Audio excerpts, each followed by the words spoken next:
Donc, comme je l'ai dit, on commence par le bilan. Donc, qu'est-ce que le bilan? C'est simple et ça porte bien son nom. Le bilan, c'est une photographie à un instant T du patrimoine de votre société. Donc, on fait l'état en fait de ce que la société possède et de ce que la société doit. Donc, elle peut posséder du matériel, des immeubles, du stock. Et qu'est-ce qu'elle doit? Elle doit du capital social à ses actionnaires ou des dettes à diverses parties prenantes. Voilà, le bilan permet de faire une photographie de ça à un moment donné. Donc, le bilan est fait à minima une fois par an lors de la clôture, qui peut être au 31 décembre, mais parfois on rencontre des clôtures à d'autres dates, comme au 30 juin, au 30 septembre. Enfin, ça dépend vraiment de ce qui est indiqué dans vos statuts. C'est important d'être vigilant sur la date de clôture choisie lorsque vous établirez vos statuts. Et donc, mais il n'est pas forcément établi que lors de la clôture, il peut être lors de situations intermédiaires, donc par exemple des situations trimestrielles, ou pour les plus grosses sociétés, on peut rencontrer des situations mensuelles. Il est composé, on l'a vu, de l'actif et du passif, donc de deux volets. L'actif, lui, va recenser tout ce que l'entreprise possède. Donc on dit que ce sont tous les emplois de la société, avec trois parties principales. Les actifs immobilisés, l'actif circulant et la trésorerie. Je reviendrai en détail sur ces trois catégories. Là, c'est juste, on va dire, une vision globale d'un bilan. Je reviendrai sur le détail dans une deuxième partie. Le passif, lui, représente tout ce que la société doit. Alors, j'apporte un bémol si vous êtes en association, que vous allez créer une association. On ne peut pas dire exactement la même chose. Quand je parlerai des capitaux propres, j'expliquerai pourquoi. Mais voilà, si vous avez une société, il faut avoir en tête que le passif représente tout ce que votre société doit. Ce qu'elle doit à vous en tant que créateur à travers les capitaux propres et ce qu'elle doit aux tiers à travers les dettes. Donc, il y a deux catégories, les capitaux propres dans le passif, les capitaux propres et les dettes. Et donc là, je vais revenir en détail sur les différentes catégories de l'actif et du passif. Donc l'actif, je dis qu'il était composé de trois parties, l'actif immobilisé, l'actif circulant et la trésorerie. Donc en ce qui concerne l'actif immobilisé, on parle d'immobilisation. Là, dans cette catégorie, sont recensés tous les actifs durables de la société, c'est-à-dire qui sont conservés pendant plus d'un exercice, plus d'un an. Par exemple, si vous avez une voiture dans votre société ou association, bien évidemment, vous allez l'utiliser sur plus d'une année. Donc, il y a différentes catégories d'immobilisation. Les immobilisations corporelles, donc là, c'est l'exemple de la voiture, mais ça peut être du matériel informatique ou même, ça peut être, qu'est-ce qu'on retrouve, un immeuble, un appartement, enfin voilà, ça dépend de ce que votre société possède qui a une substance physique. Mais il y a aussi des immobilisations incorporelles, par exemple les logiciels, ou si vous avez développé un site web qui est utile à votre activité, il figurera dans les immobilisations incorporelles.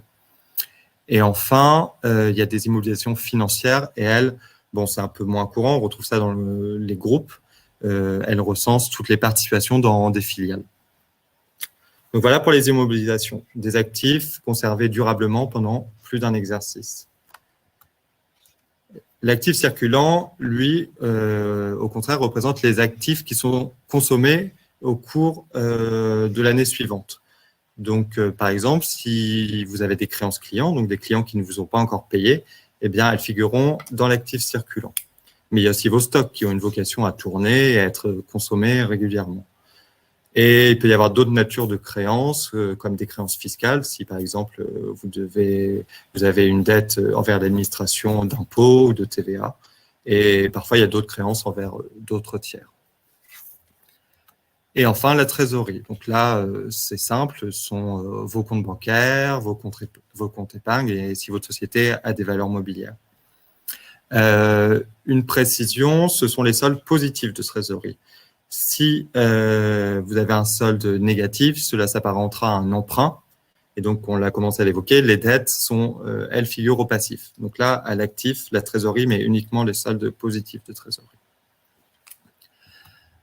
Alors, une vision imagée pour récapituler ce que je viens de dire. À l'actif, on retrouve les immobilisations, l'actif circulant et la trésorerie.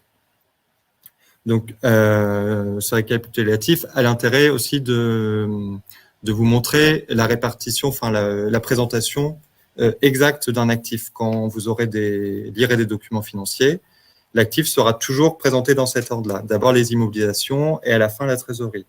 Voilà, c'est une convention qui est mise en place et ça vaut pour l'actif, le passif et le compte de résultat. Ce sont des normes françaises. La présentation est toujours la même. Mais par contre, par exemple, si vous lisez un bilan américain, la présentation est différente. Eux commencent par la trésorerie et finissent par les immobilisations. Ils vont du plus liquide au moins liquide. Mais voilà, vous pouvez savoir retenir que les bilans compte de résultats et annexes en France sont normés et toujours présentés de la façon dont je vous en parlerai. Ensuite, voilà, on va voir le passif un peu plus en détail. Donc, au passif, il y a tout d'abord les capitaux propres. Donc là, c'est pour les sociétés ce que la société doit à ses actionnaires. Donc, qu'est-ce qu'elle leur doit? Elle leur doit ce qu'ils ont apporté initialement. On parle de capital social. Ça, je pense que c'est une notion que tout le monde connaît à peu près. Et elle leur doit ce qu'ils ont laissé au fil du temps dans l'entité, les résultats qu'elle a fait et qu'ils n'ont pas repris sous forme de dividendes, qu'ils n'ont pas distribués. Donc, les capitaux propres ont un caractère permanent, sont des ressources propres. On entend par caractère permanent le fait qu'ils n'ont pas pour vocation à être remboursés aux actionnaires rapidement. L'idée, ce n'est pas une dette envers un fournisseur, par exemple, qui doit être payé rapidement. Là, les actionnaires ont mis à disposition de la société ces fonds pour qu'elle réalise son activité et les reprendront au fil du temps sous forme de dividendes ou lors de la liquidation de la société.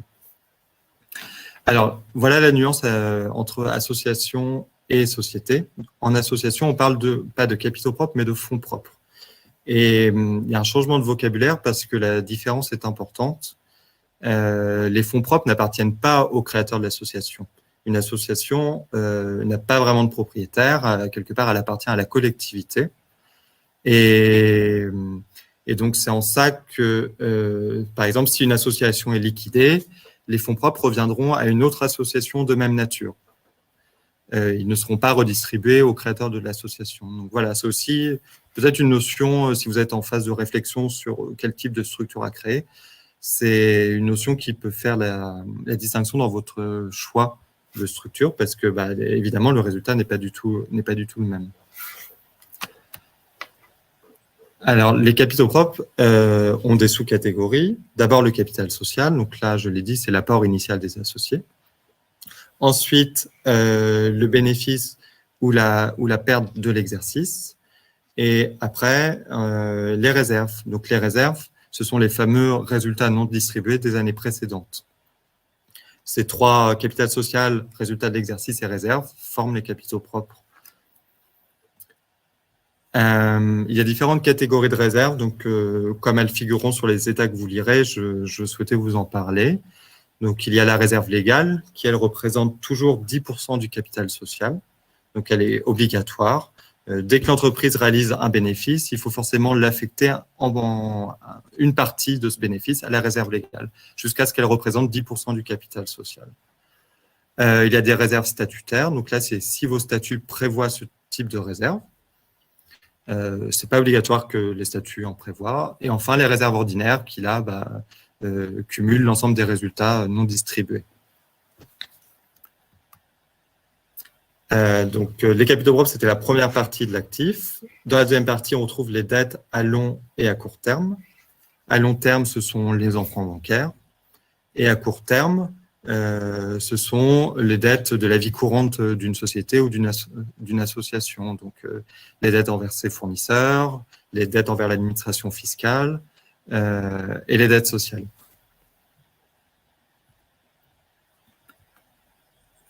Donc, voilà une vision imagée, pareil, du passif et qui récapitule aussi la présentation que vous retrouverez à chaque fois du passif d'un bilan. Donc, d'abord les capitaux propres, ensuite les emprunts bancaires, et enfin, les dettes fournisseurs fiscales et sociales. Voilà, je voulais après vous présenter une vue de tout ce que qui résume tout ce que je viens de dire, une vue d'ensemble. Donc, on voit bien l'actif et le passif. Et on peut lire donc à l'actif tout ce que l'entreprise possède et au passif tout ce qu'elle doit pour une société. Et on peut les lire en fait en se disant à l'actif c'est ce que l'entreprise possède et au passif grâce à quoi elle le possède, les emplois et les ressources. Ensuite, je voulais proposer un exemple pour que vous visualisez bien clairement ce que je viens d'y expliquer. Donc, c'est un exemple assez simple, mais qui est parlant. Donc, deux associés qui apportent 10 000 € de capital à la création d'une société. Si on devait faire une photographie du bilan suite juste après à cette opération, qu'est-ce que ça donnerait? Eh bien, on aurait à l'actif le compte bancaire qui a ses 10 000 €, donc 10 000 € de trésorerie.